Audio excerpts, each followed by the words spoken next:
Will Hunting, a 20-year-old, lives in a poor neighborhood, but works at a prestigious place, Massachusetts Institute of Technology. There's just one catch. He's just a janitor, scrubbing the university halls. One day, while cleaning the corridor, he notices a complex math problem written on the board. He looks at it with curiosity. It was placed there by the local professor, Gerald Lambeau. He promised anyone who could solve the theorem by the end of the semester a publication in the university's journal and his respect. And the person to do so will not only be in my good graces, but also go on to fame and fortune by having their accomplishment recorded and their name printed in the auspicious MIT Tech. Anyone interested could approach the board and write down the solution. Will becomes deeply intrigued by this problem. He can't stop thinking about it all day. After all, solving this would allow him to fly to Mars in the future and even grow potatoes there. That evening, at a bar, he becomes so absorbed in the solution that he even leaves his friend and rushes to his shabby little home to spend the night solving the theorem. At home, instead of using a board, he uses the bathroom mirror to conveniently erase wrong solutions. After some time, he succeeds. Over the weekend, he arrives at work, and in between mopping the floors, writes the correct solution on the board. A few days later, the professor finds the anonymous solution on the board. He can't believe that one of his students managed to solve the toughest theorem so quickly, and he's eager to find out who this genius is. Who did this? Jack? Wasn't me. That evening, Will is hanging out with his friends. They pass by a group of people, and one of them insults a girl. Will recognizes this guy from his childhood. He used to bully him. He asks his friend to stop the car and gets out. Without thinking, Hunting punches the guy right in the face, and a fight breaks out between the groups. Whoa! Cops! When the cops arrive, Will's friends try to pull him away from the opponent, but it's already too late. Will is arrested. The next morning, Professor Lambeau gives a lecture to a large class. Well, by no stretch of my imagination do I believe you've all come here to hear me lecture, or rather to ascertain the identity of the mystery math magician. Everyone's curious about who the genius is who solved the problem, but no one answers. Well, I'm sorry to disappoint my spectators, but The professor then decides to give the students an even more complex problem, one that he and his colleagues have been trying to solve for more than 2 years. And there is a problem on the board right now that took us more than 2 years to prove. Meanwhile, Will walks out of the police station and tells his friend that he has a court date in a week. In the evening, he heads to his shift and once again sees a simple problem on the board. He starts solving it quickly, trying to finish before anyone notices him. At that moment, the professor walks out of his office. What are you doing? Sorry. That's people's work. You can't graffiti here. Don't you walk away from me. Lambeau tries to catch Will, whom he mistakes for a vandal, but Will quickly disappears. The professor then returns to the board and realizes that the correct answer has been written again. Oh my God. That evening after work, Hunting heads back to the bar with his friends and tells them that he was fired. Now, he can't attend the university and solve problems. Why did you get fired, Will? Come on. Management was restructuring. The next day, Professor Lambeau decides to track down the mysterious genius. He goes to the janitor's office to find Will. Yeah, what can I do for you? I just need the name of the student who works here. The staff think the professor wants to complain about the cleaning and don't immediately get him Will's name. Asshole. But later, they find out that Will didn't work voluntarily. It was community service assigned by the court. Today, Will's hearing is scheduled. The professor enters the courtroom and sees Will defending himself with excellent knowledge of law and sociology. By the Constitution of the United States, this is the same Don't tell me document about which the guarantees my Constitution of the liberty. United States. Now, liberty, in case you've forgotten, is the soul's right to breathe. The judge reads out all his charges. Despite Will's best efforts to defend himself because of the large number of offenses, he's still sent to jail. You're going in. Motion to dismiss is denied. $50,000 bail. Thank you. Sometime later, Will has a visitor. It's Professor Lambeau, who informs him that the judge has agreed to release him on his own recognizance. There are just 2 conditions. What the fuck do you want? I'm Gerald Lambeau. First, Will must meet with the professor every week and study advanced mathematics. Second, he also has to meet with a therapist once a week to work on his criminal tendencies. And I'm responsible to submit reports on this. Will is sure that he doesn't need therapy, but he agrees to the deal for his freedom. Will is released from jail and he starts attending sessions with the professor. He solves problems with ease, and Lambeau is impressed. But therapy isn't going as smoothly. The professor has invited different specialists to find one who will work best with Will. The first psychologist freaks out when Will mocks his book, which Will read in a single evening before the session. Hey, you know something? I can't do this pro bono work anymore. It's not worth it. The second psychologist takes a more serious approach, using hypnosis to put Will to sleep. Where is it touching you? It's touching me down there. Hey, afternoon delight. But as it turns out, that doesn't work either. Lambeau almost gives up, but then remembers a guy from his dorm who might be able to help Will. His name is Sean McGuire. Maureen, stop the oral fixation for a moment and join us. Lambeau walks into Sean's office and tells him about Will's case. He invites him to discuss the details at a restaurant. Before Nancy died. Yeah, I'm sorry. I was in Paris. It was that damn conference, and I got your card. It was nice. At first, Sean doesn't want to take Will because of his busy schedule, but the professor convinces him by saying Will is an exceptional case and compares him to a guy from India who, 100 years ago, made significant discoveries without any education. This Romano, John, his genius was unparalleled, Sean. This boy's just like that. During the first session, Will acts as usual, making sarcastic remarks and mocking the therapist. However, Sean doesn't fall for his provocations. Even when Will says that the painting the therapist made is complete crap, Sean doesn't lose his cool. Only when Will starts prying into Sean's personal life, mentioning his wife, does Sean finally snap. If you ever disrespect my wife again, I will end you. Time's up. After the session, Professor Lambeau sees that Sean is upset. He tells Sean that he can quit, but the therapist insists on seeing Will again in a week. Thursday, 4 o'clock. Make sure the kid's here. After the session, Sean spends a long time thinking about Will's comments about his wife. The loneliness eats at him. Meanwhile, Will goes on a date with a girl named Skylar from the bar. She tells him that she inherited a lot of money from her father and plans to apply to Stanford University. They have a great evening, and at the end, they kiss at a diner. The second therapy session arrives. This time, Sean decides to hold it not in the office, but on a park bench. Will starts his usual sarcastic act, but Sean interrupts him. He tells Will that he's been thinking a lot about his words and now has something to say. In Sean's eyes, Will is still just a little boy who knows nothing about real life. He may learn facts about all the artists in the world, but he's never left Boston and never seen their work in person. He can quote works about war, but he's never been on the battlefield. He can recite sonnets about love, but he's never truly loved or been vulnerable in front of a woman. But the most important thing, Sean himself will never understand the pain of an abandoned orphan until Will opens up to him. Personally, I don't give a shit about all that, because you know what? I can't learn anything from you. I can't read in some fucking book. During the next session, Will stays quiet the entire time. Sean remains calm, confident that Will is just testing him, and he's right. During the next session, Will finally breaks the silence and tells Sean a dirty joke.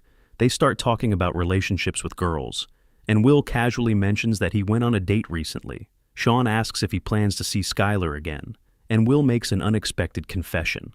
He admits that he doesn't want to ruin the perfect image of her that he has in his head. This girl's like fucking perfect right now. I don't want to ruin that. Sean argues that Will is afraid of ruining his own perfect image, not hers. But that's what real relationships are about, Sean says. He shares a personal story about his wife, who recently passed away from cancer. He tells Will about the funny little quirks she had. Those things are what he misses the most. True intimacy comes from accepting each other's imperfections. In order to know if you've made the right choice, you need very close relationships. For the first time, Will listens. He visits Skylar in the dorm. She's surprised to see him since he hasn't called in a while, but agrees to go out with him. All right, But then maybe some other time. like tomorrow? Yeah, all right. They go to the dog races and have a great time. Skylar asks Will where he grew up and how. Will says he's from Boston, but lies about his family. He invents a wild story about having 12 older brothers. 8? How many? I have 12 big brothers. You do not have I swear 12 to God, brothers. I swear to God. I'm lucky 13 right here. Even worse, he has to promise Skylar that he'll introduce her to his family soon. The next day they meet again, and Skylar asks Will, when did he realize that his wife was the one? Sean says he knew from the first moment he saw her. He tells Will the story of how he once scored tickets to a rare baseball game, but didn't go because he met a beautiful girl at a bar instead.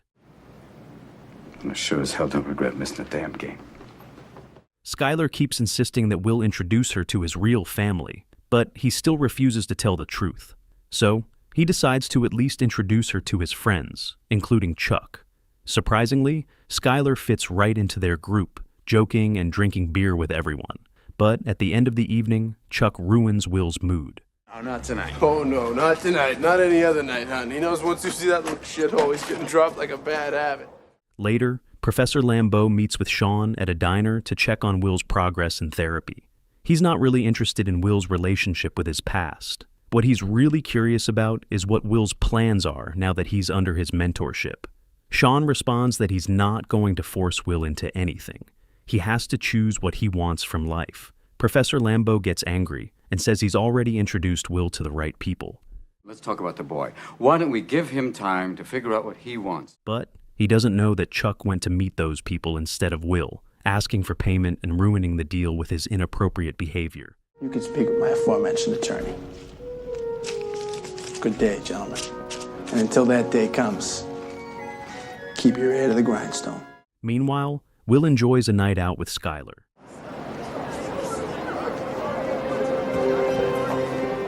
Then, at her place, she unexpectedly throws him off guard by asking him to come with her to California, where she plans to attend Stanford.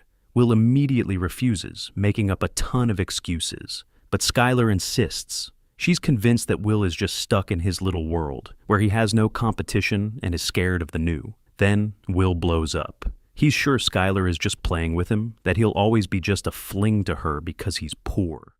Why are you saying this? What is your obsession with this money? Skylar tells him that if she had to choose between having a living father and his inheritance, she'd definitely choose the father. She's scared too, but she wants to be honest with Will, while he isn't. Will protests, but then Skylar remembers his non-existent brothers. At this point, Will completely loses control. He starts yelling, saying that Skylar would never want to know the truth about him. After all, he's an orphan, and people tortured him as a kid. Skylar, in tears, reassures him that she would want to know everything about him, including the most painful details. And then, she confesses she loves him, but Will's heart is already closed. I don't love you. Will meets with Professor Lambeau. He's upset about what happened at the meeting with the business partners and scolds Will for his recklessness. Will explodes. He says he's not sure he even wants this academic career anymore. Communicating with the professor is like torture, because his mind is far sharper than Lambeau's. Lambeau says he expected at least some gratitude from Will. They argue, and Will leaves. Later, he's invited to an interview at the National Security Agency, where they promise him a golden career. Will refuses the offer, saying he doesn't want to ruin the lives of regular people just for some political ambitions. Oh, come on. I mean, that is what you do. You guys handle 80% of the intelligence workload. You're 7 times the size of the CIA.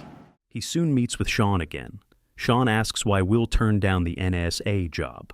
Will responds, So what did I think? I'm holding out for something better. The therapist asks if Will has any friends he can talk to, and if he ever feels lonely. Will lists famous philosophers like Kant and Nietzsche, and Sean reminds him that real relationships can only be built with living people. Sean asks why Will chose the most prestigious college to work at, but when he was writing on the board, he was hiding. When Will is asked what he really wants from life, he starts spouting nonsense about how he wouldn't mind laying bricks or being a shepherd for the rest of his life. Sean understands that Will is just mocking him and doesn't want to be honest with himself. He kicks Will out of his office. But I ask you a very simple question, and you can't give me a straight answer. Will is confused, wondering why he's being kicked out. Sean explains that Will is not sincere with him and calls him a shepherd. Where's your soulmate? You want to talk about soulmates? Where is she? Dead. Time passes. Will calls Skylar, but she's given up waiting for him to make any serious decisions. I love you. Take care. After this conversation, Skylar finally leaves for California. Will stays in Boston, working construction with Chuck. Meanwhile, Professor Lambeau talks on the phone, saying that Will's not keeping his promise and that he'll send him back to jail. Well, if he doesn't show up and I file a report saying he wasn't here and he goes back to jail, it won't be on my conscience. During break, Chuck asks Will what he plans to do next. Will answers that he doesn't plan to spend his life solving stupid equations and being a lab rat. Probably make some nice bank, though. I'm gonna be a fucking lab rat. Better than this shit. He plans to stay in Boston and party with his best friend forever. But unexpectedly, Chuck doesn't like this plan. He openly tells Will that he's being a moron by throwing away his talent. Chuck admits that every day he dreams of showing up at Will's house before work and seeing his friend finally leave that hole. Meanwhile, Lambeau finds out that Will has stopped attending therapy sessions with Sean. The professor threatens to tell the judge and accuses the therapist of pushing Will toward a life of juvenile crime. I don't care if you have a few laughs, even at my expense, but don't you dare undermine what I'm trying to do here. Sean responds that the professor doesn't care about Will's feelings and that he's been alone his entire life, never learning to accept love. But Lambeau doesn't listen. He's paranoid now, convinced that Sean is just getting back at him for his successes. The therapist can't believe his ears. This self-satisfied idiot really thinks Sean is jealous of him. You think I'm a failure. I know who I am, and I'm proud of what I do. Sean says that he's only concerned about Will's destiny and his true desires, which Lambeau could easily crush and make Will feel like a failure. I can come back. Now come in. I was just leaving. Lambeau quietly leaves, leaving Will alone with the therapist. Sean explains to Will that his fight with Lambeau isn't personal. They have a long history together. A lot of that stuff goes back a long way between me and him. Changing the subject, the therapist mentions that he's prepared a report about Will for the judge. Will asks if there have been others like him in Sean's practice. Suddenly, Will learns that Sean's background is similar to his own. His father was an alcoholic who used to beat him. Sean repeats to Will that he's not responsible for what happened to him. Will tries to brag about it at first, but then he breaks down and lets his emotions out.